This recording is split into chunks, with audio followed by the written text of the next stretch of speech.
afternoon in New Rochelle, and we have a good one in Section 1 as the number 18 Mount Vernon Knights take on the New Rochelle Huguenots. And a pleasant good afternoon, everybody. Alongside Kevin Devaney, I'm John Perez. This is the second time this season that these two have met. Mount Vernon took the first one with Kevin in that first matchup.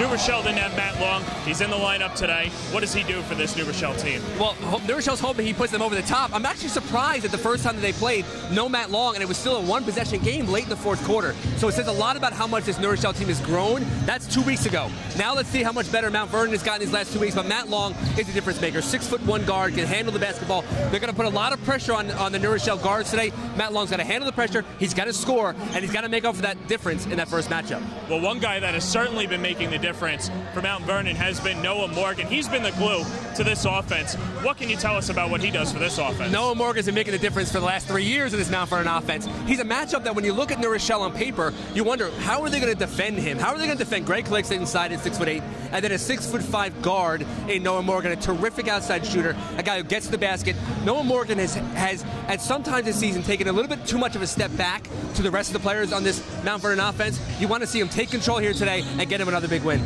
These two schools are separated by 1.5 miles. A lot of talent in this one, and we'll have starting lineups and everything when we come back on News 12 Varsity's Game Time.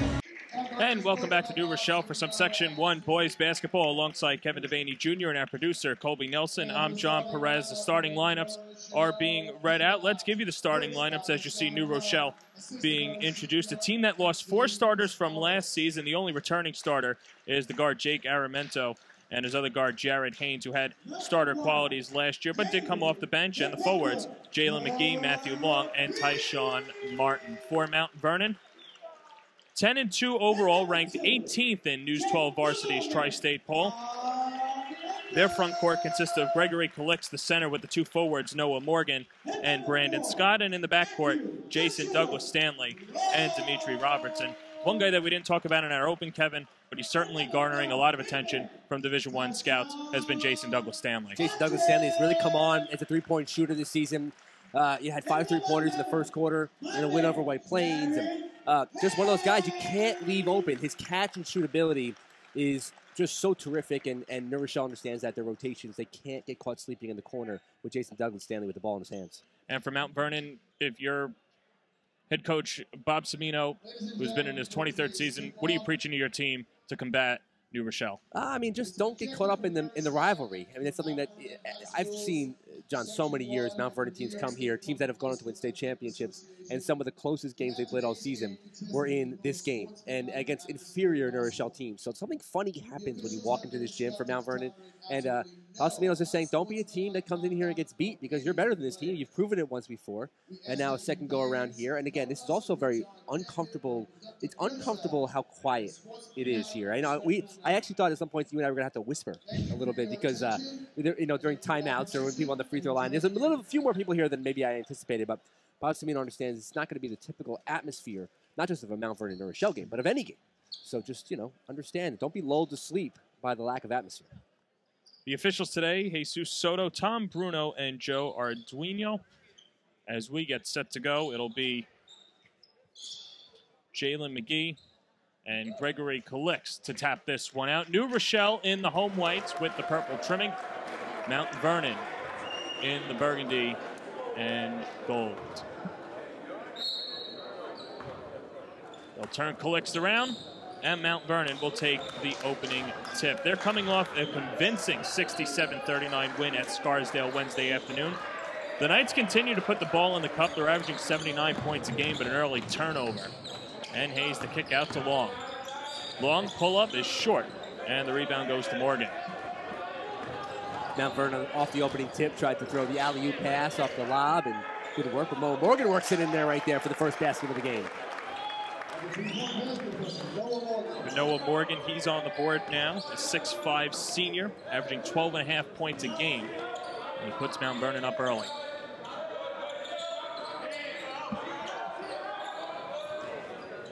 Up top is Haynes. And now McGee. McGee and Calix, and they'll swing it back out far side. Martin, the kick out. Aramento will tee one up, in and out. Offensive board, Matt Long. Back out to Haynes, that's short. And Calixto finally gobble it up. Mount Vernon's probably happy to see Jared Haynes take a shot that doesn't fall into the net because he made so many baskets that first time around. 31-point effort in that first matchup. Really was the main reason why New Rochelle was able to keep it as close as they were. And as we mentioned earlier, a sixth man for this Huguenots team a year ago. But his head coach, Sean Young, saying that he was capable of getting those starters minutes and probably would have been a starter if it was any other year, but he's happy with the maturation process. Yeah, with the way New Rochelle operates, the starter really doesn't mean anything. It's just the guy that they start the game. But I think Jared Haynes probably logged as many minutes, if not more, than most guys on last year's roster. Stanley with the miss. Calix able to clean it up. Gregory Calix, a 6'8" senior, 225 pounds of pure muscle. He's been taught to be the traditional big man and can score in the post, but he's also doing a good job cleaning up the messes as well. 4-0 lead. Haynes looking to change that. That one rattles out. Underneath, Aramento gets his shot blocked. And here come the Knights. On the run, to the cup with the reverse layup and the finish. Dimitri Roberts, the junior. Had 8 points against New Rochelle on January 4th, and he puts his team up 6-0, 6 minutes to go in this opening quarter. Mount Vernon's just playing at a different speed right now than New Rochelle.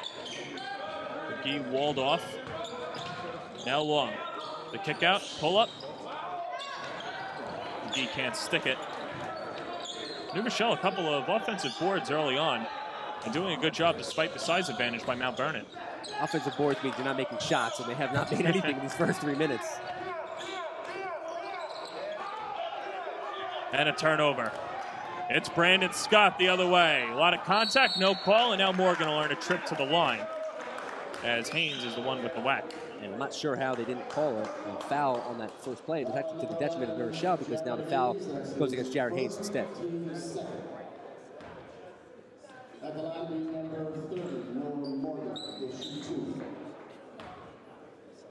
Noah Morgan offers from Maine and St. Peter's.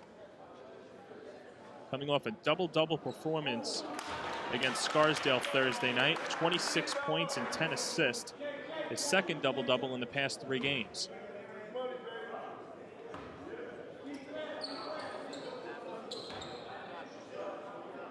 Speaking to Mount Vernon coaches this week, they say that Morgan's more of the Draymond Green type of player where he'll connect the offense and be that glue, and that's the type of player that championship teams need.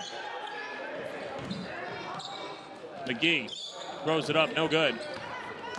And here's Stanley and New Rochelle, not off to the start that they wanted.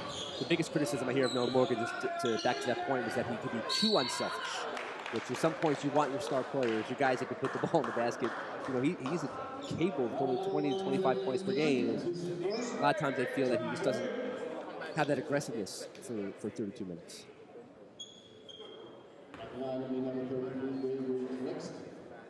So Calix to the line, 4:59 to go in this opening period, a 7-0 lead for the Knights as that one clanks off the back iron.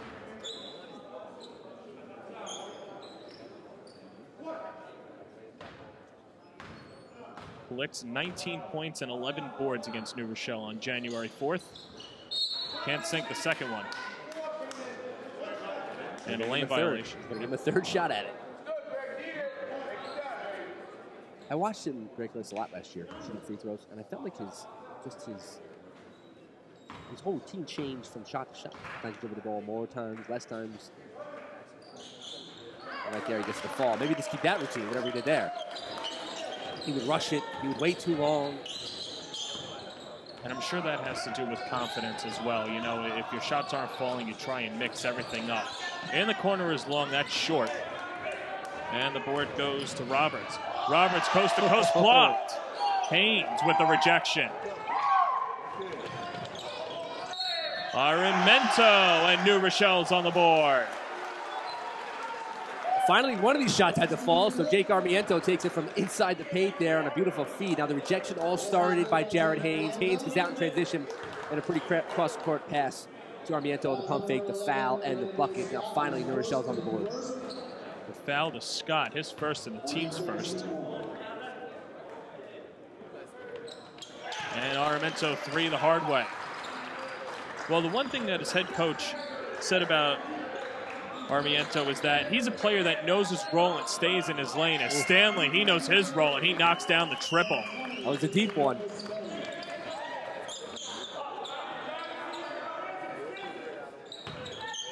Long, the turnaround, short again. And Kevin, we're starting to see the size of Mount Vernon. As going to the cup is Scott and converting. We're starting to see the size on the defensive end and the way that they alter some shots. Yeah, people think size usually means, you know, you're going to block shots and rebound, but it's not always the case, because you're watching a Mount Vernon team that's passing the ball over to Rochelle, shooting over to Rochelle, and creating open looks just simply by being bigger. Long picks up his dribble. Armiento straight on three, no good.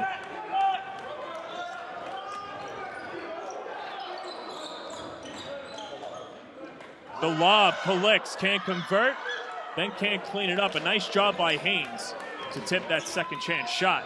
And here comes New Row. I think it was a split second late for Calix to process. That was an alley-oop for him. Haynes can't stick the three. Martin no good as well. Stanley off the back iron. Now Haynes to the cup, and we got a foul on the floor.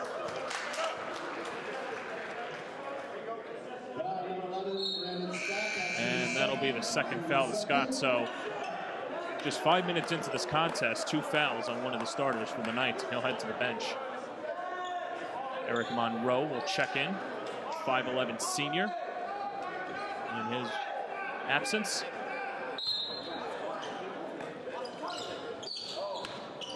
Tyree Mange checks in for New Rochelle. As Martin can't knock down the triple. And Derek Hamlin, another senior, to check in for Mount Vernon.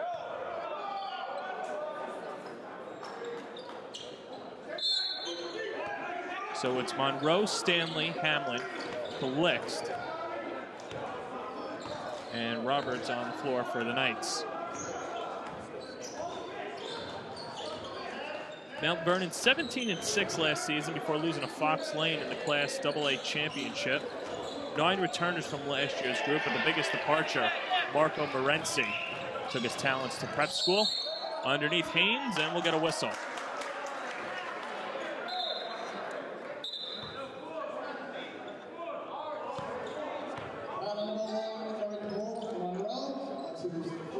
That'll be the first foul on Monroe, and the team's third. Most schools losing a guy like Marco Morenci and having him transfer out before his senior year. They were almost crippling to a program at Mount Vernon, able to stay on top. Still the best team in Section 1, definitely in Class AA. So that's going to be the second foul on Monroe as he took a whack at men's. So early on, Mount Vernon, Scott in 2 fouls, Monroe with 2 fouls. As Noah Morgan checks back in after a quick breather. Probably a little quicker than his coaching staff wanted. Yeah. Just that lack of flow here for New Rochelle, really for both sides, with Mount Vernon leading 13-3. Martin will try it. He's short again on a 3. Another hand in the face. Morgan. Hop step and a finger roll. Noah Morgan. John, I don't think we've seen New Rochelle call timeout yet, have we? Has there been any stoppages? No, at 15-3. Maybe Rashawn Young trying to see if his team could power through this as Haynes pulls up and knocks down the shot. First outside shot for the Huguenots. Back to a 10-point deficit. And that's how they get it done. In the post is Calix. Picks up his dribble, tries to hand it off to Hamlin. Instead, he'll do it himself. Just kind of pinballed around inside, and Calix just figured no one was defending him, turn around and shoot it. Best laid plans. Calix looking to pass. He gets the bucket instead. Minute 45 to go in this opening quarter. A 17-5 lead for Mount Vernon. Haynes splitting the defenders, throws one up. No, but a foul.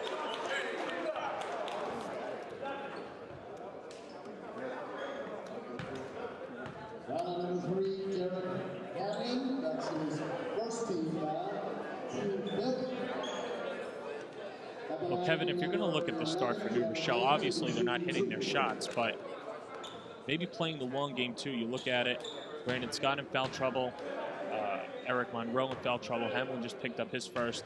You know, Mount Vernon going to their bench a little earlier than maybe they anticipated, and for the long game, possibly, you know, if he knocks down a couple of his free throws, they could be in a good position to get back into this one in the second quarter. Yeah, at some point, the long game is only so long enough. You know, down 11 points this early on to a Mount Vernon team that doesn't give up double-digit deficits very easily.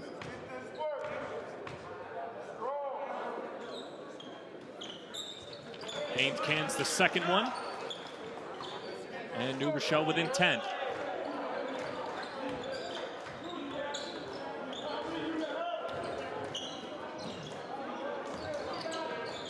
Stanley, Hamlin can't handle the pass.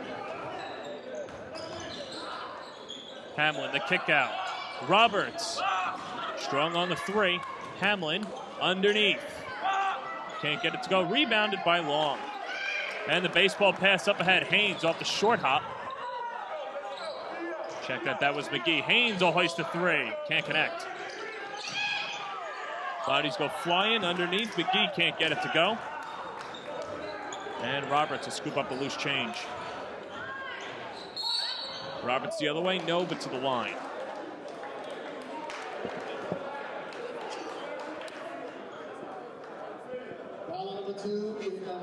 You see a little bit of the frustration from the New Rochelle players. Outside shots weren't falling early. Now they're trying to get out of position, change the tempo a little bit, and that's not working either. A little surprised you didn't see a timeout during the flurry? Absolutely.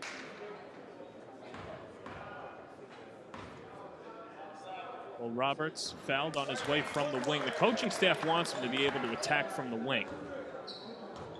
Be that versatile player that can score from inside and outside. And it was after the Mamaroneck game, the coaching staff came together and told Roberts that he was playing like a freshman, and that was a compliment because when he was a freshman, he was pretty loosey-goosey on the floor, felt like himself, and they want to get him back to being the vintage Dimitri Roberts. Dimitri Roberts was one of those guys that came off the bench. It was just instant energy, but didn't play a lot of minutes. Now you got to turn instant energy into 32 good minutes, and sometimes they see just him play a little bit out of control, but when he's in control, he's a terrific point guard. Stanley, catch and shoot. That one clanks off the back iron, and man's controls, throwing it up ahead. McGee to the cup, offensive foul. That was a nice step in by Roberts, drawing the charge.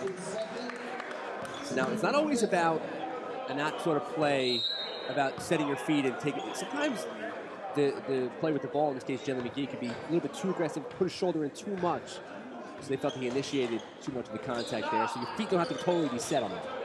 Second foul on McGee. Got a 7-second differential between the game and shot clock. Stanley, no good, off the mark. Armiento, as the shot clock is turned off, 20 seconds to go in the opening quarter, and a 19-7 lead for Mount Vernon. Haynes the shovel. Armiento. 8 seconds. Armiento. 4 seconds. New Rochelle's got to go.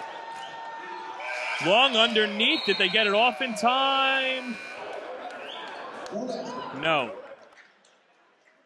Jalen McGee not able to beat the buzzer, and that will do it at the end of one. So a 19-7 lead for Mount Vernon, off to the start that they wanted. When we come back, we'll talk about it on News 12 Varsity's Game Time. Second quarter set to begin. A 19-7 lead for Mount Vernon on the road in New Rochelle. Well, technically, a road game, Kevin. Pretty much down the street. They could have walked here if they wanted to. But New Rochelle, 9-3 on the season. Winners in 3 of their last 4 games. They knocked off White Plains Wednesday afternoon, 88-49. But they're looking to end the drought against Mount Vernon. They've dropped 15 of the last 16 regular season matchups. And they're digging themselves in a hole here. Armiento can't knock down the shot from distance, and here comes Mount Vernon. In the corner, Stanley. 3-ball corner pocket. A 22-7 lead for Jason Douglas Stanley. That's a spot. Can't leave him open in the corner. Someone lost track. Someone got burned by a 3-point shot by Douglas Stanley. And Long gets the shooter's roll. Well, we prefaced this earlier. Mount Vernon has Brandon Scott with 2 fouls, Eric Monroe with 2 fouls, and you know, we talk about a long game and still the early portions of the second quarter, but New Rochelle can get a couple of stops and get the shooter's roll. That's exactly what they want, and they'd be in a good position.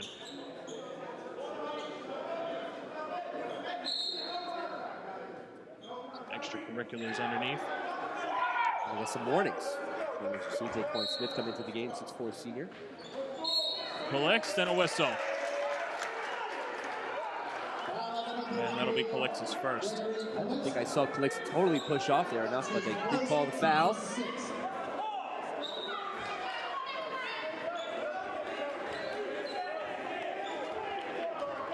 So for New Rochelle, it's Haynes, Long, McGee.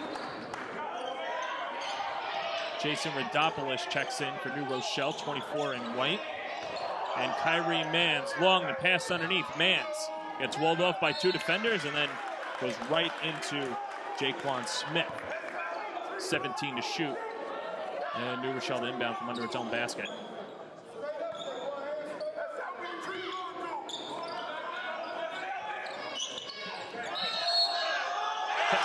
How about that? Maybe that's exactly what New Rochelle needed. Haynes getting fouled on the 3.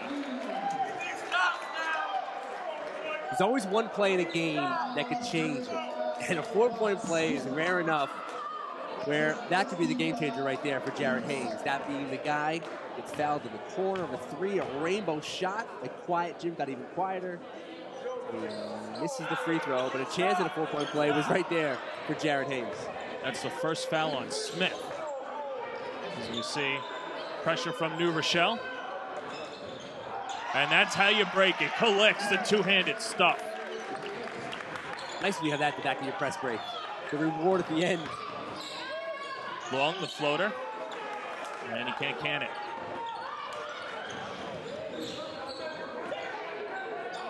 High pass off the fingertips of Smith. It'll be New Rochelle ball. And John is 6'8", Greg Calix. You know, he should be able to dunk like that. But last year, I didn't think he totally could. I didn't think he had the ability to get above the rim just off of 2 feet to dunk like that. So we've seen tremendous growth in his athleticism, his strength. In every facet of the game, you've seen him grow, but specifically his interior play at 6'8", he's got to be able to turn around and dunk that, and he sure does now. What's interesting, too, is you rated him so high on your Hudson Valley list. You know, what were a couple of the things that really stood out to you and what he's been able to do this year as opposed to last year? Because, you know, you don't garner a top 5 ranking for nothing, 4 to be exact. You know, some of that was due to potential, because I knew what he was capable of doing, and he did it in flashes last year. His 3-point shot falls from Matt Long in the corner for New Rochelle. And New Rochelle's back inside of 10 at 24-15 deficit to Mount Vernon. The other way, Scott, who just checks in with 2 fouls, he gets the roll. But Calix is a complete post player, and you know, when I looked at it, I said, what post player in AA is going to be able to match up with him? Long puts Scott on skates, and then they reset it out. There's a wet spot on the floor. That's what they always say. Morgan in the corner. Working on McGee. McGee, good pressure, forces the turnover. Morgan trying to take it back, and a whistle. Jalen McGee, the 6'1" junior. Playing tenacious defense, but picks up foul number 3. And Tyshawn Martin, the senior, to check back in.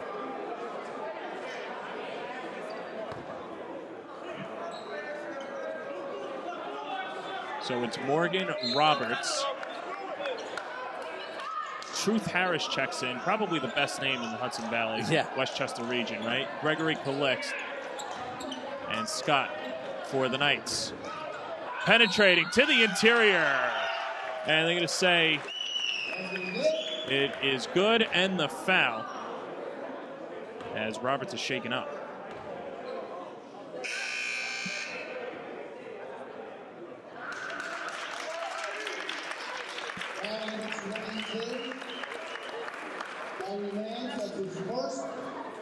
And that'll be the first on Mans in the team 7. Roberts is still shaken up.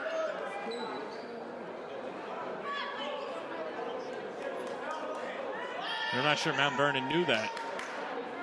Roberts was shaken up. It looked like he may have, I thought he was going to get up for a moment, and then he went back down. So, stop the cheer.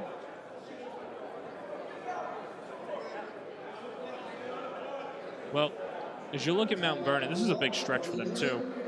And you look at their upcoming schedule, Thursday at White Plains, but then Friday, Saturday. And what the SMY Invitational has done for these high school programs. Pretty big. They get Christ the King Friday night, and then Saturday they get either St. Anthony or St. Raymond's. But for a Mount Vernon team that's, establishing themselves in the Tri-State poll, number 18 overall, a big week for them. Yeah, very big. But don't gloss right over that White Plains game. Because, White Plains is a team, yes, they're struggling. But they've struggled in recent years at times and always given Mount Vernon a challenge in their home gym. I'll upset Mount Vernon in the year they went on to win the section championship. So I wouldn't totally dismiss the White Plains game, what that means. Could be a little bit of a trap game for them with the SNY Invitational set up the following, set up right after that. But going to be very difficult to win that tournament with St. Anthony's, looming most likely in the final. St. Anthony, of course, having their 41-game win streak snapped to the Patrick School earlier in the week, or probably about 10 days ago. 2 losses for the Friars, so that's pretty much the quota for 2 years for Bob Hurley and his crew. Martin, and he's going to get called for steps.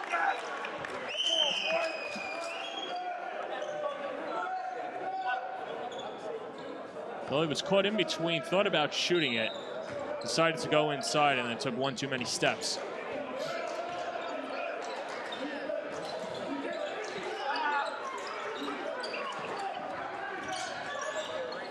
Hamlin, the southpaw, triple in the corner, no good, but Scott's able to convert. Not a three-point shooter as Derek Hamlin, but I guess it was a good pass. Yeah, Hamlin will say it's a pass. As they got a foul the other way, a 30-15 lead, 4:10 to go in the second quarter.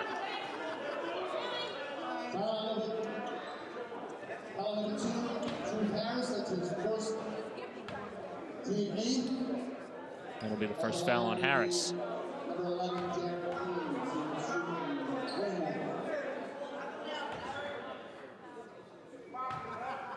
Well, when Matt Long went down with the flu, sidelined him for 2 weeks, so limited minutes. Jared Haynes was a player that really stepped up for New Rochelle, and he had that quality last year, and he's being asked to be a leader this year, and New Rochelle has reaped the benefits.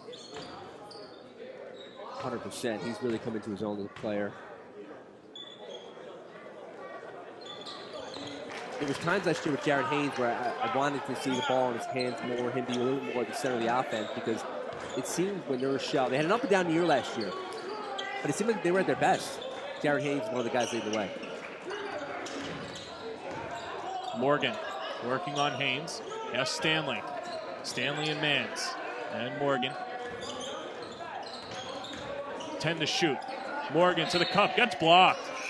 Nice defense by Tyshawn Martin, the 6'2 senior, to swat that one out of bounds. 8 to shoot for Mount Vernon. As Scott goes to the bench, and Dimitri Roberts checks back in. Mount Vernon after being shaken up before. Douglas in the corner, in and out. So that one taken away. Ain't it the truth? Truth Harris with the step in. Now Hamlin inside the arc. That ball's tipped back up, doesn't go in. Rebound Mans and a whistle.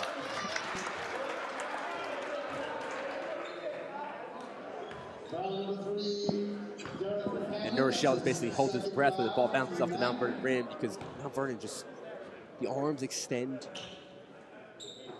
Just a size advantage inside and just owning the offensive glass.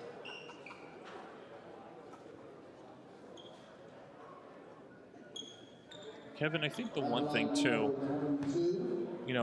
we observe, you and I and everyone else at News 12 Varsity, we observe these athletes sometimes like robots. So for instance, if Calix doesn't have a big game or Morgan doesn't have a big game, it's, well, what's wrong? And you have to realize that they're still learning the game as well. But you'd have to imagine for New Rochelle, and of course they know Mount Vernon, but kind of just at first glance, looking at the size of them, probably the first time that they meet each year, has to be a little bit of an intimidating factor. Yeah, I do. I mean, they play each other. In some ways, I think it's maybe just the opposite, where they see each other so much, and they see each other in summer league, and these kids know each other. They don't live that far away, and So it's a great rivalry. Let's play inside there off the backboard. That'll be New Rochelle ball. Well, of course, it's speaking to the coaches, too. You've got the junior Huguenots and the junior Knights in the area, so... Yeah, you know, maybe, you know, they play each other growing up, and like you said, too. Mount Vernon going to put the full court pressure on here, but Matt Long trying to get through it. He can't. Here's Stanley. Trying to pull it back out, a double dribble.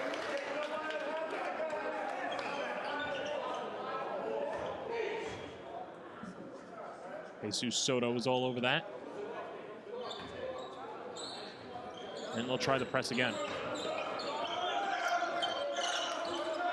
3 minutes to go in this opening half. It's been all Mount Vernon, a 30-17 lead.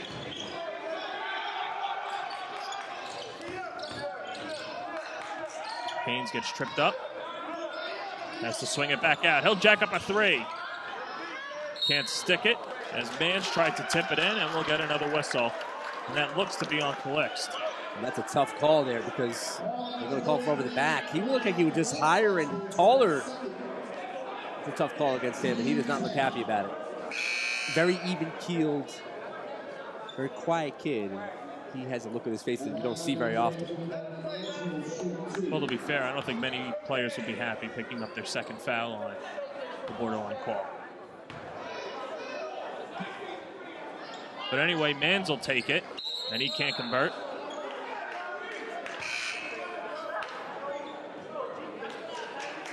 As a lane violation they call on Mount Vernon.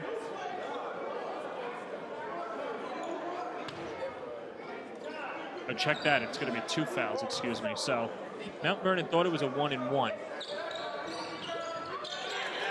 And 1 for 2 goes Kyrie Mans. Fouled out against the Knights on January 4th, and he was scoreless in 10 minutes, but he's on the board in this one.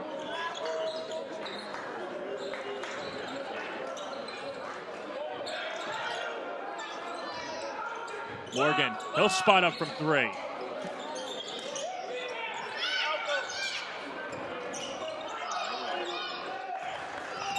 You know, Kevin, I'm trying to go off of memory, but the only 3 I remember from Mount Vernon was by Stanley as we'll get a whistle underneath. There's 2. He had 2 threes. He had one about 5 feet from behind the line and one in the corner. So he has the 2 3-pointers for Mount Vernon.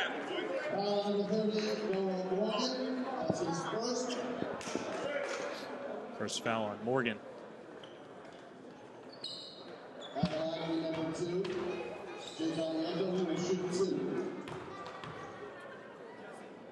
Well, Rashawn Young and Jake Armiento going way back.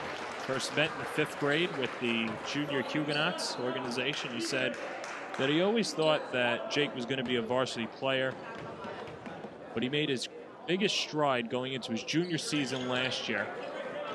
We enrolled him in the starting lineup. The second-year starter for Armiento. Can't knock down the free throw, but Rashawn Young is happy to have him in the backcourt. They try to go underneath, and Smith put a little too much mustard on that pass going towards Demetrius Lee, the 5'11 junior.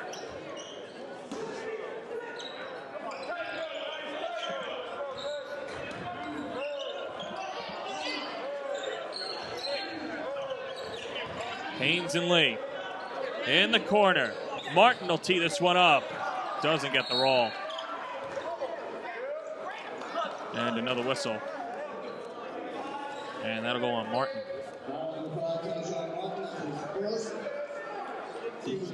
And a 1-and-1 situation for the Knights.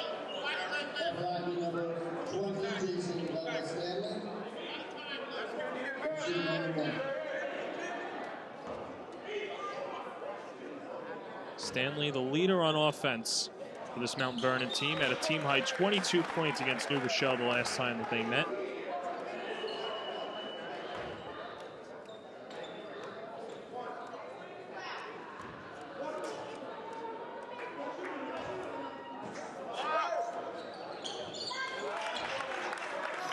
He knocks it down. A 32-19 lead, minute 47 to go in the second quarter. New Rochelle looking to break the press. And it's Long. Long, the turnaround floater, Pash. Will fade away with the right hand. Good move there from Matt Long. One of the section's most improved all-around players.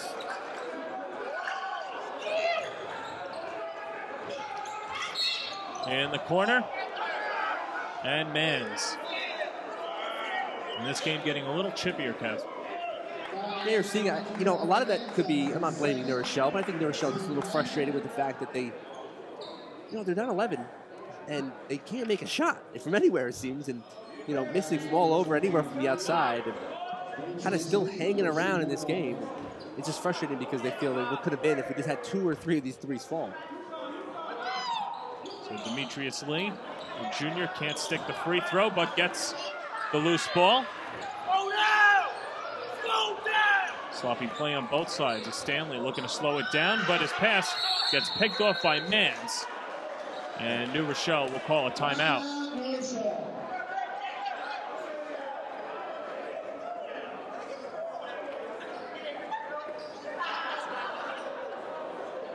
was a strange situation there. Oh, Kevin, you knew that these two teams would be so fired up to get into this gym. Yeah. The game originally supposed to be scheduled yesterday, and then probably had that extra 24 hours of anticipation getting ready into this one. Yeah, and they knew what the circumstance was going to be with the fans, and there was not going to be this usual. I mean, usually one of these whole sections is filled with students. Mm-hmm. You know, New Rochelle students. They're very loud, and you know the play before where Matt Long crossed over a Mount Vernon player and he fell, the place might have exploded when that happened. But so that's not been the vibe today. But now we're seeing New Rochelle trying to create their own noise a little bit. The problem is Mount Vernon's full court pressure is just. It seems like every other possession, they're turning it over to Rochelle. So they got to learn to stay a little bit more composed and create intensity that the fans usually do create. And pretty interesting that before that timeout, Young really hasn't called a lot of timeouts, even when Mount Vernon was cooking.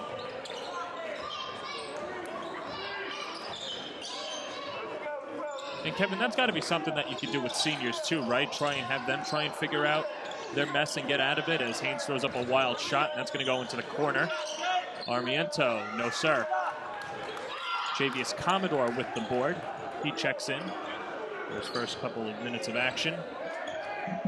I think the message, we have a minute to go here, 45 seconds to go here in the first half, but I have to imagine Rashawn Young's going to tell his team, listen, we played pretty poorly, shot pretty poorly, and we're still right in this. You see a nice turnaround finish there for Javius Commodore.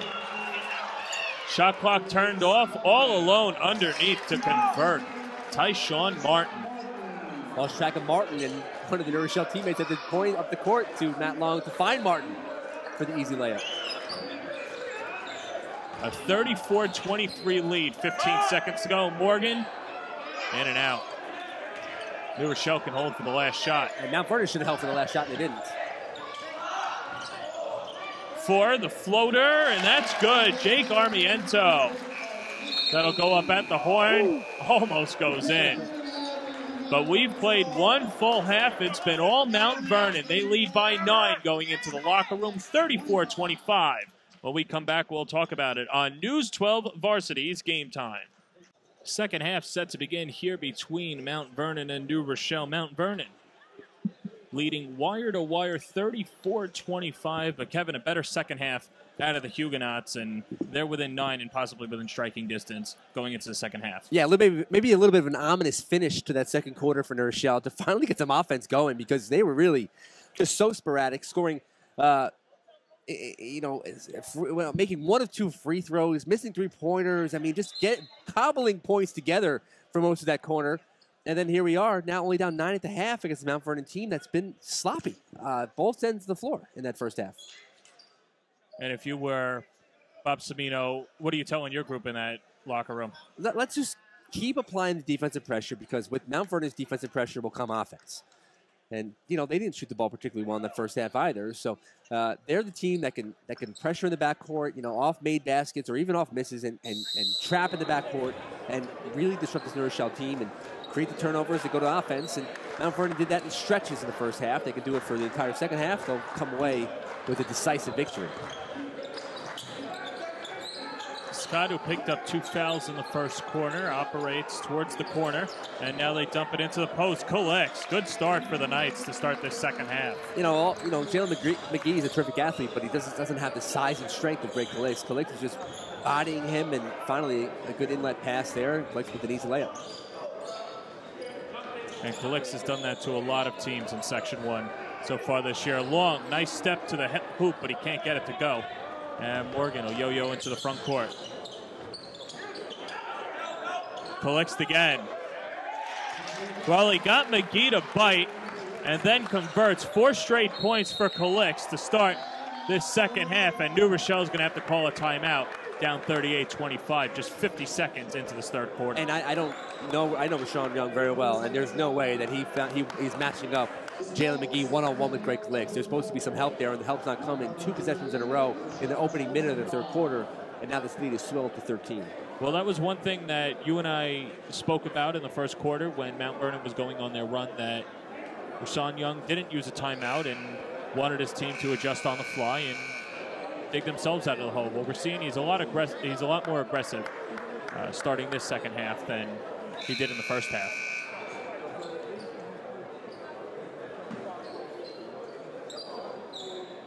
So it'll be New Rochelle basketball. Haynes, Armiento, Long, McGee, and Tyshawn Martin on the floor for the Huguenots.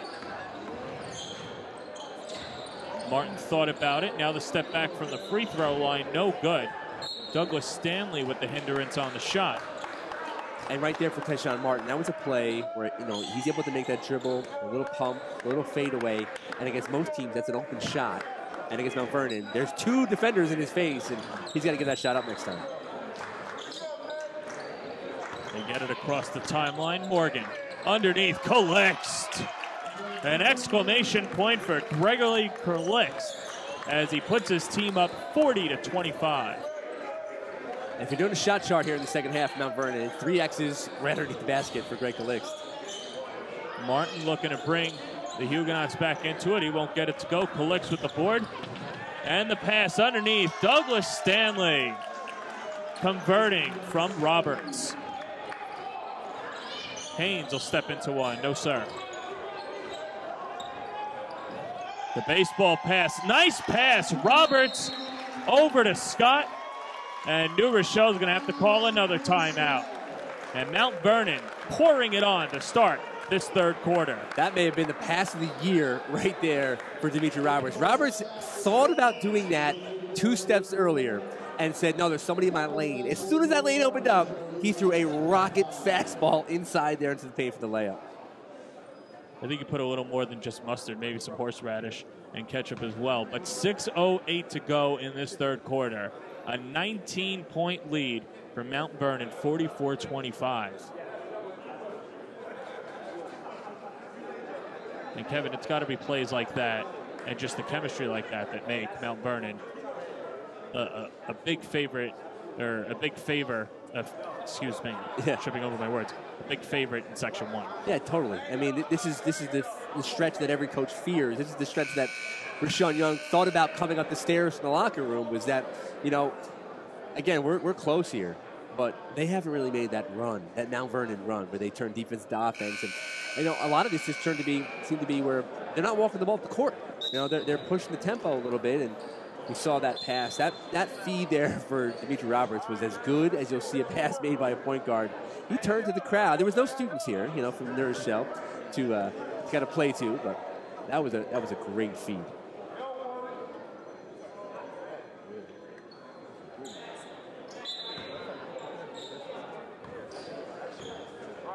New Rochelle looking to get back into this one. 2 minutes gone by in this third quarter. They're down 19. And McGee can't handle the pass.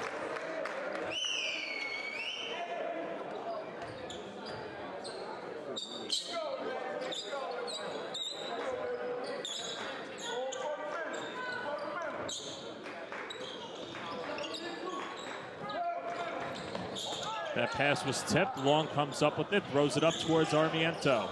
Scooping the bounce pass. Long looking left and picks up his dribble. Armiento with 3, short again. That time he was wide open, the 2-on-1, and Scott going right back to Stanley. And Jason Douglas Stanley made that feed and just kept going. A lot of guys would probably stop in transition there and expect Brandon Scott to go up with that layup, but Stanley trailed the play and got the ball right back to the basket. Haynes to the inside. His shot was altered. He tries again, and he'll earn a trip to the line. You're seeing the frustration of Jared Haynes now, as this lead is now at 21, 46-25, 5:10 to go in the third quarter. How quickly this went from being 9 points to 21. And Haynes gets the first one. Well, Haynes absolutely torched Mount Vernon in the first matchup, although the team didn't get a win. 31 points and 11 boards in 32 minutes of work. He's not too shabby on the floor. And he goes 2 of 2.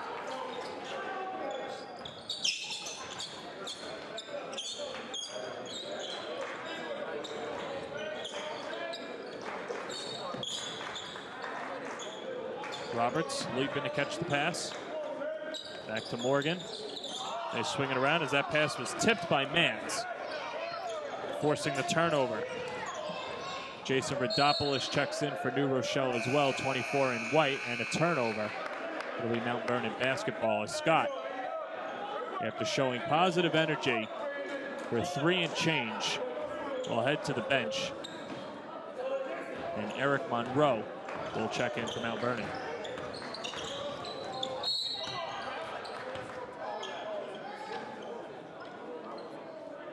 And Rodopoulos with the touch foul.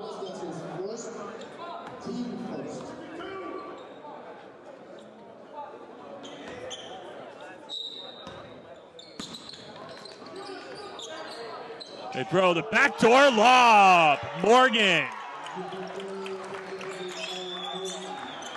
As soon as Noah Morgan cut, I knew what was happening, and what a pretty out-of-bounds play. That's a good corner feed there, a nice finish from Jared Haynes on the other end, but Noah Morgan off the set play off the out-of-bounds, throwing it down.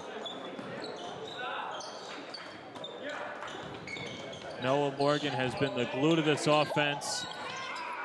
Collects. And Kyrie Mans is going to get teed for having words with Joe Arduino.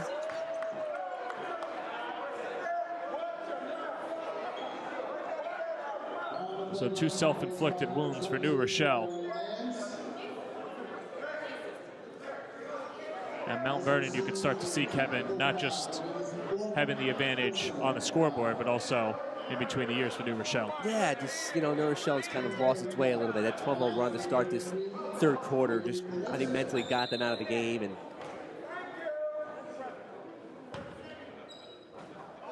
And the composure of Mount Vernon. This is a team that's been to championship games. A lot of these kids have won championships 2 years ago. We're on a team that lost in the Section 1 final last year. They've been through games before, different situations, different atmospheres. A lot of these New Rochelle guys are kind of feeling this for the first time. And they face Mount Vernon on what clearly has been their worst day. And you just can't let the frustrations boil too much.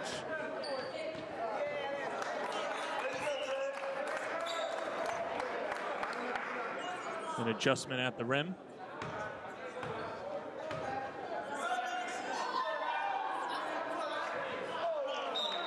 And Calix goes 1 of 2 for the technicals.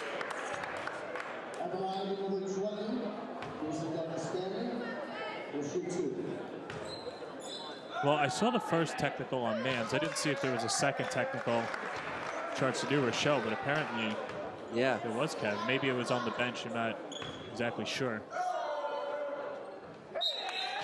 But 2 of 4 for the technical free throws.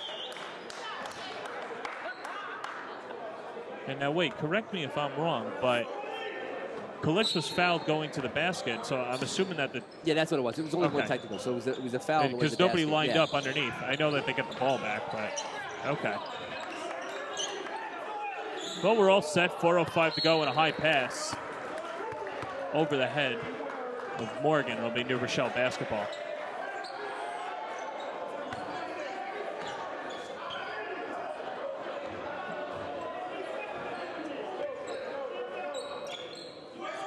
Long on the wing. Haynes. He'll try from distance. No good.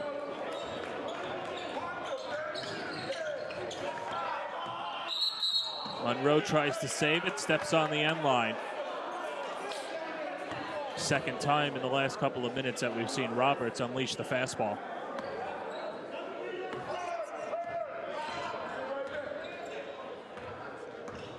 Long near side. 2-3 zone for Mount Vernon. Another short pull-up. As McGee tried to save it, but he threw it off his own man. So friendly fire will give Mount Vernon the basketball. 51-29. The Knights started this game and never looked back.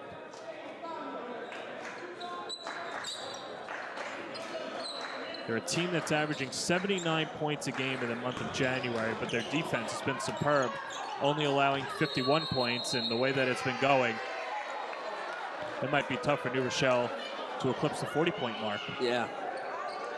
This has just not gotten any better for New Rochelle shooting-wise. 17-4 this quarter for Mount Vernon. Long up top, now it's Rodopoulos.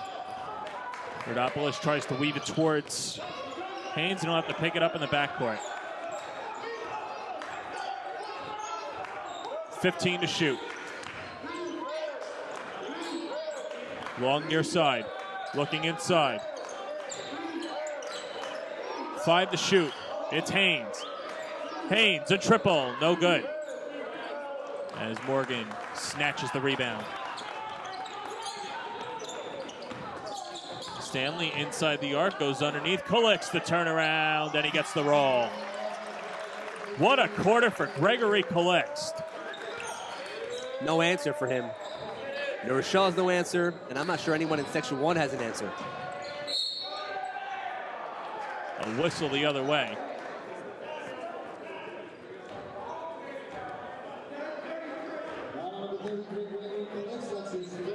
Well, it'll be the third foul on Collext.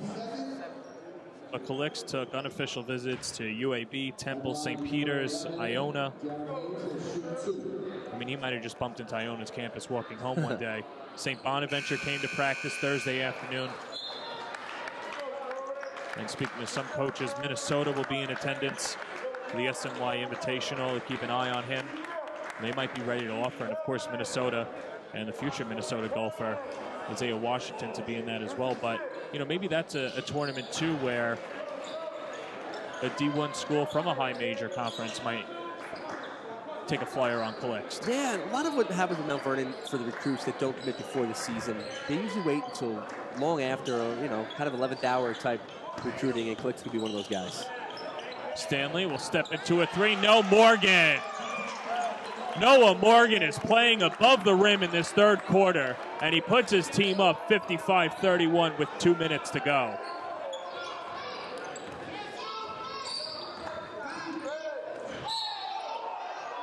I'm sure you could say it about a lot of guys on this Mount Vernon team, but Morgan too. Obviously, the coaching staff feeling that he's very under-recruited as well. Yeah. Collext looks a little bit more like a college ready. I think Morgan's maybe another year. Maybe a year prep school. Because he has to define his position a little bit more. I can see him, you know, I think he's still going to grow. I mean, just look at his frame and long arms, big feet. He's a guy who could, you know, get up to 6'6" and be the, you know, a 6'6" guy. He'll be a better shooter than that. And his body can still grow. Smith to the cup. Can't convert on the layup. Haynes ahead of the pack. Mount Vernon catches up. The kick out in the corner. Benjamin Long can't sink the three. This leads up ahead. Monroe off the glass. Morgan again. It's been a dunk fest for Noah Morgan in this third quarter. Eric Monroe, he was maybe thinking about throwing a backwards lob and instead threw it off the backboard hard. And either way, he got what he wanted, the Noah Morgan dunk. The lob ahead. Morgan thought about it. And then Smith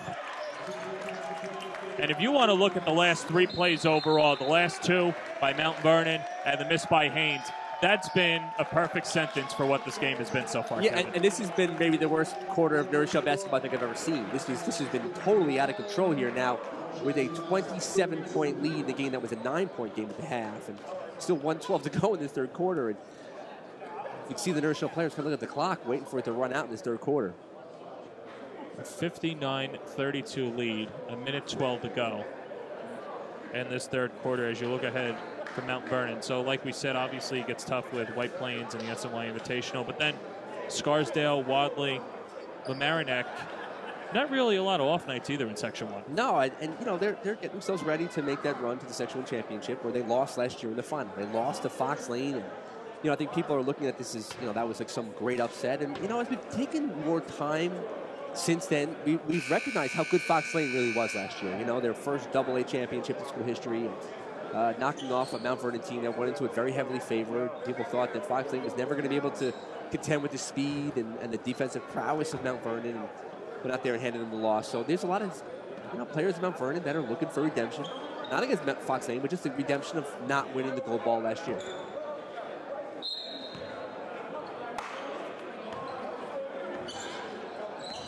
Final 70 seconds of this third quarter. New Rochelle into the front court. Haynes over Smith, off to the right. Rebound Roberts. Roberts, the no-look pass, Monroe. He can't sink the reverse layup. Haynes throwing it up, McGee. And McGee with the reverse layup. Gets the bucket. 59-34 lead, 35 seconds to go.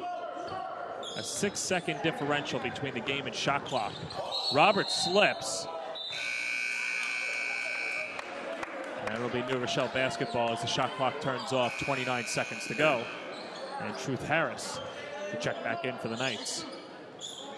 And Roberts was just a little bit too quick for his own feet. His heels just never planted, and he ended up on his butt. And another substitution as Demetrius Lee, the junior, will check in as well. So Lee, Stanley, Harris, Smith, and Eric Monroe on the floor for Mount Vernon. Haynes, front rim again. We've seen a lot of short shots out of the Huguenots, and a lot of their pull-ups hitting the front rim. I wonder if it's a Saturday thing. I don't know. This is not the New Rochelle team that we've seen this season. It'll be the third foul on Smith, the team's fourth of the half.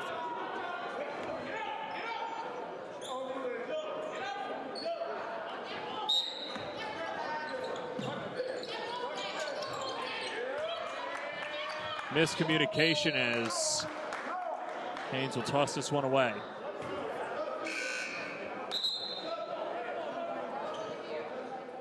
And they'll inbound it on the near side.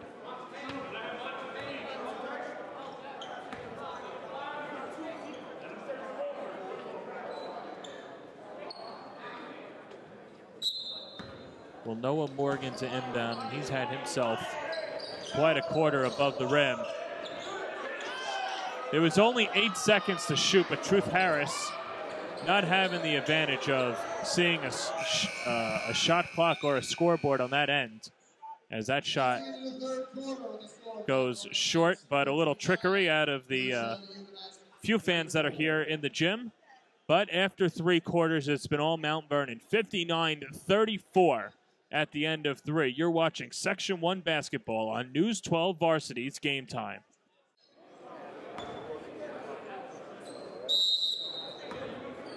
(59-34). It's been all Mount Vernon as we start the fourth quarter. And Benjamin Long operating up top and going near side. Kenneth Collins, Christian Rogers, and then in the corner is Jalen Stewart as Stewart gets the basket. Well, we see Rasan Young going to his bench. The wholesale of changes maybe Young can find a spark out of his bench. As that foul goes to Stewart.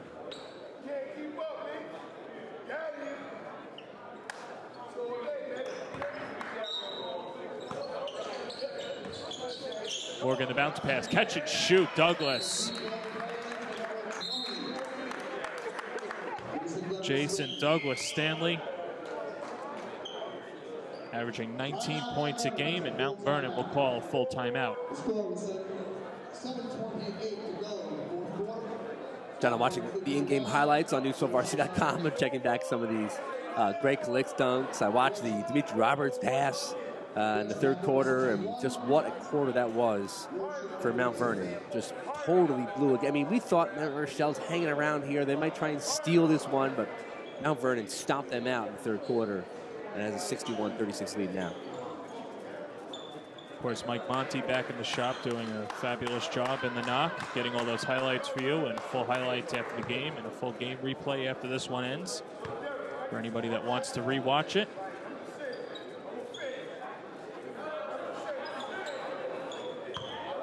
But you can see both teams calling off the dogs. A couple of changes for Mount Vernon as well as Aaron Lewis checks in, John Richardson, Derek Hamlin, Dimitri Roberts, the only starter for Mount Vernon. Underneath, Rogers' shot is blocked, and it'll stay with New Rochelle, 19 to shoot.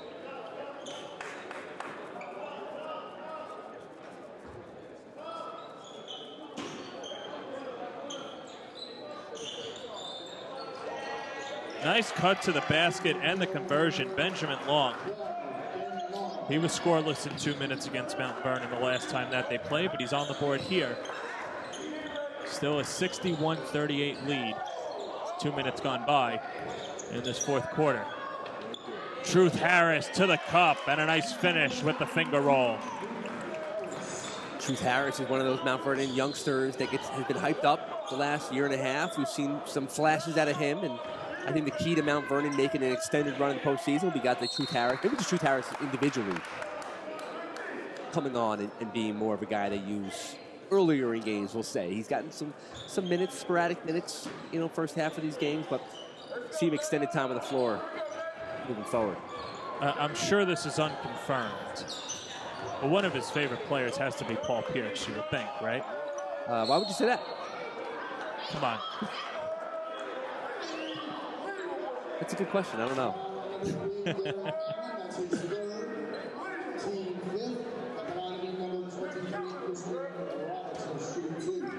So Christian Roberts, who didn't play against Mount Vernon the last time that these two met on the 4th of January, a 6'3" freshman. And the lefty misses the first freebie.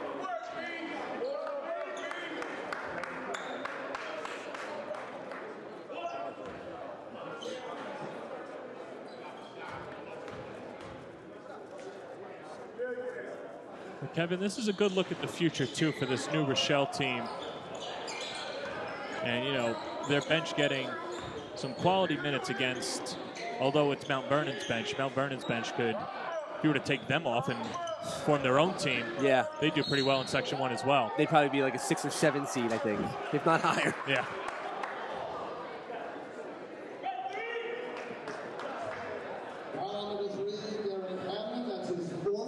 Will be the 4th foul on Hamlin.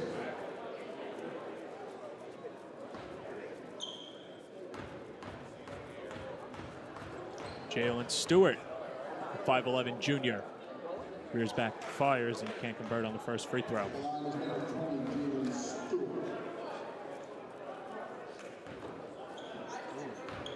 Well, New Rochelle looking forward Tuesday against Scarsdale at home and Mamaroneck on the 1st of February before 2 straight road games against White Plains and then Mamaroneck again.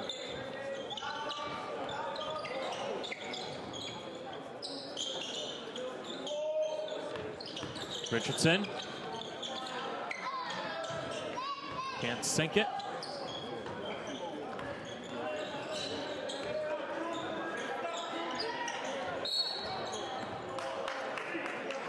And an illegal screen. We'll go against Collins.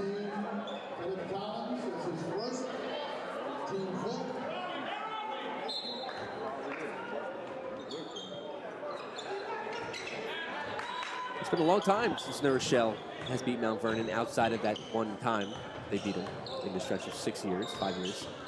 It was obviously at the County Center. Half-court shot, a shot that many people still don't believe should have counted.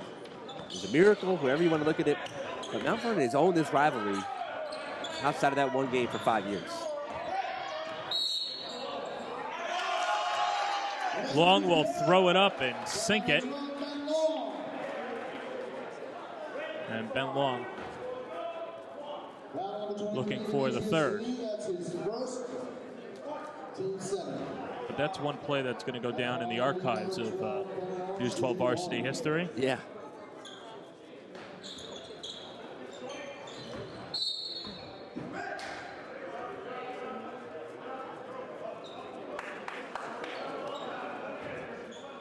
You know, of course, it was a great moment. But I think the call is up there, too. Wow. It was wait there, no wait. Oh, my goodness. Oh, my goodness is right. Busting inside, Harris.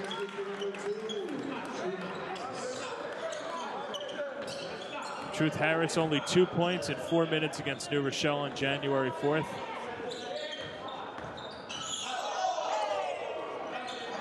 Underneath Collins. And he gets the friendly roll.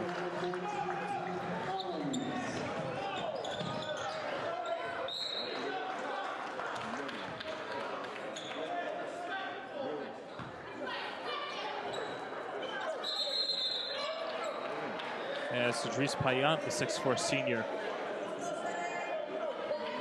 will check in for New Rochelle, his first appearance of the evening after playing 7 minutes against Mount Vernon the first time with these two matched up. Football star, first team All Hudson Valley, News 12 varsity this year as defensive lineman. You see he's built exactly the way an offensive and defensive lineman should be built.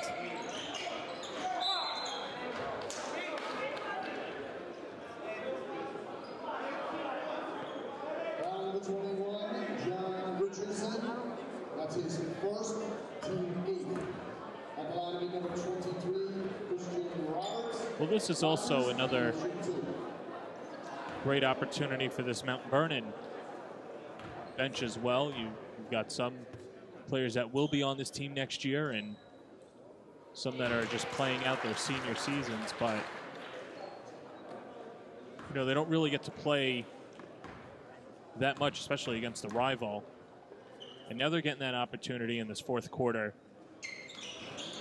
And it's got to be positive knowing that they're going to play well in a game. And, you know, there's more action than just practice as Lewis gets whacked. Never worry about what Mount Vernon has coming up the line talent-wise, because I watched the JV game as well. And they'd probably be like a 10 seed in AA, Section 1 varsity playoffs.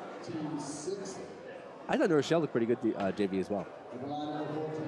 Those are pretty entertaining. Yeah. Before we came on the air, as Lewis clanks the first one.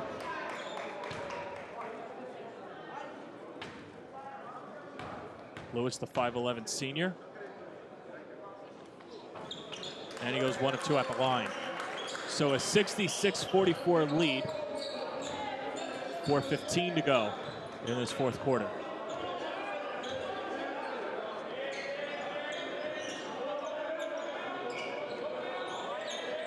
Collins, 14-on-14 crime.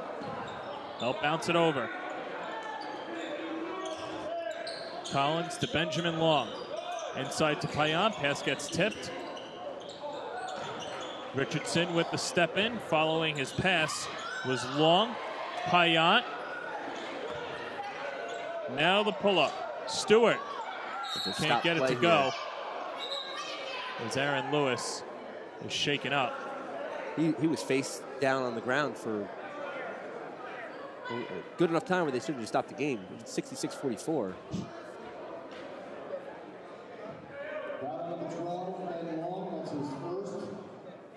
So Tom Bruno and Jesus Soto, the two officials, were right there and didn't see it.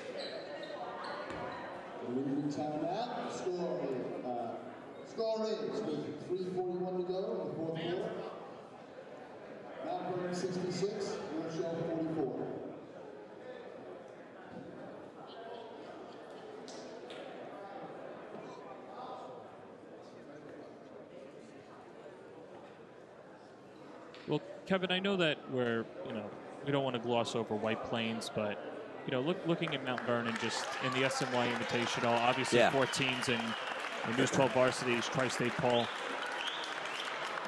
How do you like Mount Vernon's chances to make a run in that tournament and potentially upset a St. Ray's or a St. Anthony in the final? I think I like their chances against Christ the King. I've seen Christ the King. I feel that as much as CK has improved, I think Mount Vernon can match up with them, and I think Mount Vernon is going to treat that game like the biggest game of the season for them because they want to get into that spotlight game against St. Anthony's, even win or lose. I mean, no one expects to go into the game against St. Anthony's and win.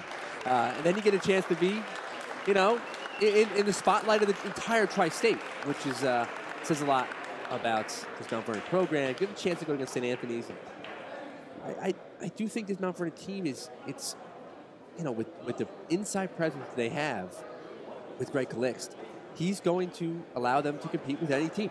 And if he plays the way he plays in the third quarter and early on in this game, and I think Mount Vernon could definitely surprise. I do think it's St. Anthony's tournament to lose, and I wouldn't be shocked if Mount Vernon went there and went 0-2. Either way, I mean, it's 4 quality teams, 4 ranked teams, and Mount Vernon may have the lowest profile of 4 superpowers in the Tri-State. I'm interested to see the matchup between Calixt and Coffee Cockburn. Yeah. Cockburn, of course, 6'11", Calixt 6'8". Then, of course, about Jose Alvarado. But outside of Jose Alvarado, it's a very young Christ the King team, and they're not as powerful as they were last year. And, you don't want to really fault the team for losing on a neutral court to a team that's ranked higher than them. But if Christ the King goes 0-2 in the tournament, you'd have to imagine they could possibly fall out of the Tri-State rankings. Yeah, historically in the Catholic League in New York City, the team with the best player wins. We saw it with Raleigh Alkins, and we've seen it over the years with a variety of guys. So that's why CK to me, I will say Malloy, in my opinion. I think, John, you would agree. Malloy is the best team in the Catholic League in New York City. But CK with Alvarado is very dangerous as well. And, of course, St. Ray's is also very dangerous as well. They might have the most dynamic scorer in the state of New York. So I'm going to force your hand, and I'm going to get a lot of people's ears perking up down in New York City. But you did say the team with the best player will always be in a good situation. Are you deeming Jose Alvarado the best player? He's certainly one of them. He might be the most complete and poised. Now, Cole Anthony was the best player I've seen this year. I think his performance against Iona Prep, especially in the first quarter of that game, he was on another level that night. But, I want to see on a big stage, because we've seen Malloy lose some games this year that you didn't expect him to lose. And CK is only going to get better. Yes. And, of course, News 12 Varsity will have Malloy twice this week. Tomorrow against Laughlin at home. And then Wednesday evening, St. Ray's headed in to Briarwood. If you haven't seen Cole Anthony play, you have to do it. You have to check him out online or even in person. Well, the one thing I would advise is if you're going to Briarwood, get there for the freshman game. Yeah, because Friday night especially, And Kevin, this is no disrespect to Holy Cross, who's had a fine season. They beat Lehigh, but you'd expect the Christ the King game to be packed to the gills. They had to call the fire. You would imagine they had to call the fire marshal in for Holy Cross as well. That game was packed out as well on a Friday night. As JVS Commodore will head to the line. Turn this one into a 68-44 advantage, 2:51 remaining in the fourth quarter.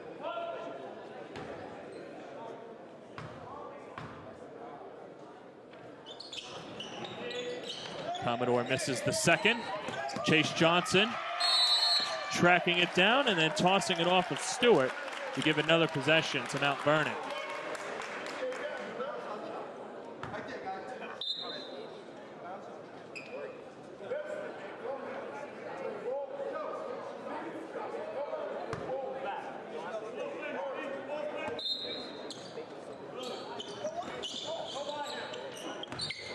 Here's Harris. Gets a shot blocked and a traveling violation. Well, first, the block coming from the freshman, Rogers, eventually leading to a Mount Vernon turnover. It's an odd call there. Just leave it at that. 68-44, 2:37 to go.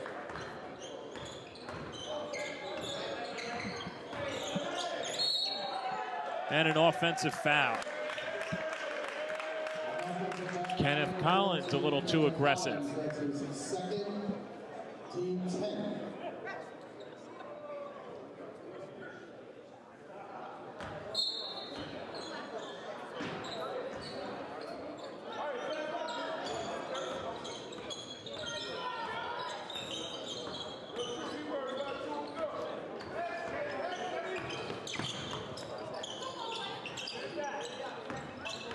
It's Lee trying to feed it underneath to Johnson. He'll swing it around Harris. It's rolled off from driving baseline. And Commodore, and then a foul the other way. It'll be an offensive foul off the ball. It's been 3 seconds. 3 seconds, excuse me.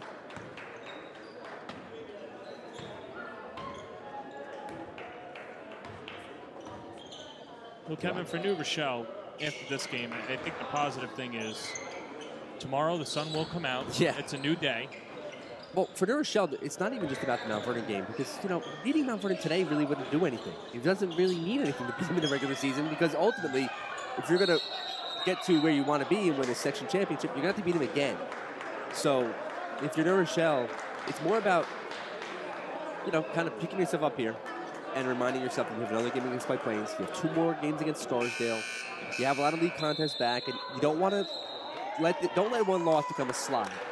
So if you're New Rochelle, it's move on, put it past you, because it's great to beat Mount Vernon in the regular season, but it means absolutely nothing once the playoffs start. You know, it was funny. I was kidding with Coach Young yesterday morning, and you know, 2013 they get swept in the regular season, and of course beat him in the final. And Young said he preferred that final win over the regular season. You know, which I agree, and I'm sure you'd agree as well. Yeah, it was a pretty epic finish there. So, and this New Rochelle team may have been put maybe on a higher pedestal than maybe it had proven to be early on in the year. So maybe a humbling experience here. Another turnover here. And it's Commodore. 80 seconds left now. The ball was out of bounds.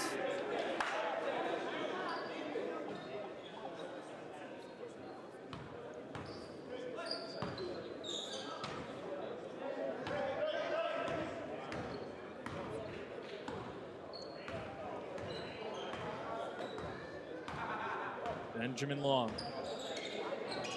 The handoff to Collins. Scoots around Harris, picks up his dribble. Payant in the post. Can't sink it. Chase Johnson with the board. Under a minute to go, a 68-44 lead.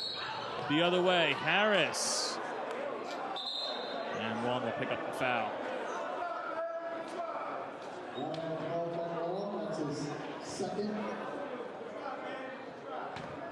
Second foul on Benjamin.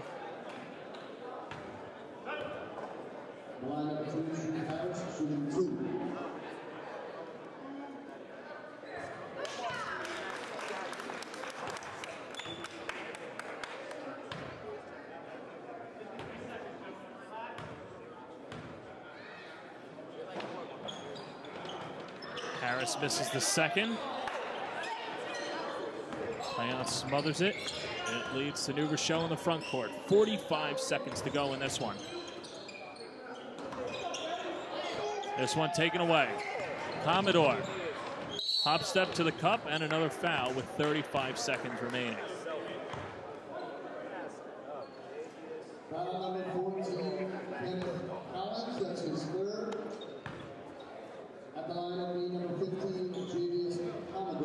You know what that last foul kind of reminds me of? And I know I'm going to date some of the audience with this, but kind of like Rocky IV, where Rocky's holding on to the towel a little too long. Yeah.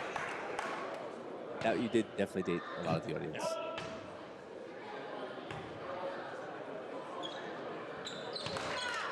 Not a bad finish for Rocco, though. No, it worked out for him in the end. Not going to work out for New Rochelle, 71-44.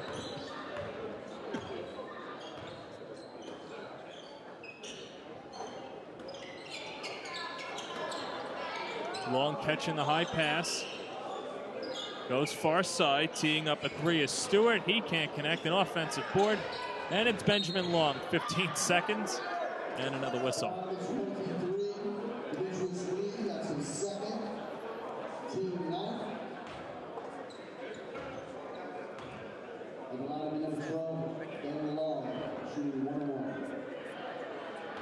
So the 1-1 for Long.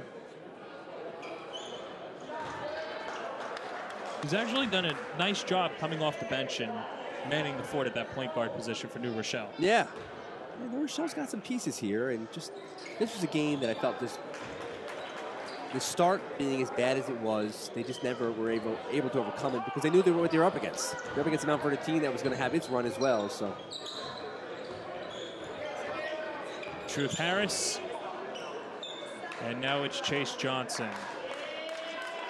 Mount Vernon averaged 79 points a game in the month of January. They don't get it in this one, but they don't need to, as they take care of New Rochelle 71-46. They played above the rim, they played underneath the rim, and they knocked down shots when they needed to and led wire to wire. When we come back, we'll speak to our player of the game. It was all Mount Vernon in this one. Keep it locked on News 12 Varsity's Game Time. Big win for Mount Vernon. They lead wire to wire, and Kevin Devaney caught up with our player of the game.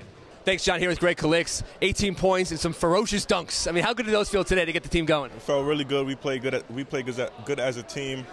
My teammates did a good job of giving me the ball, and I was able to finish. So it was a good win overall against a rival team.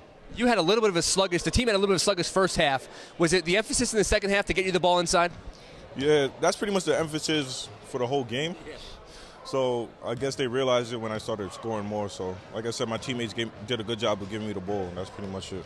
You guys played this game this team, New Rochelle, to a close game the first time around. What was the difference today? Why a bigger, wider margin of victory?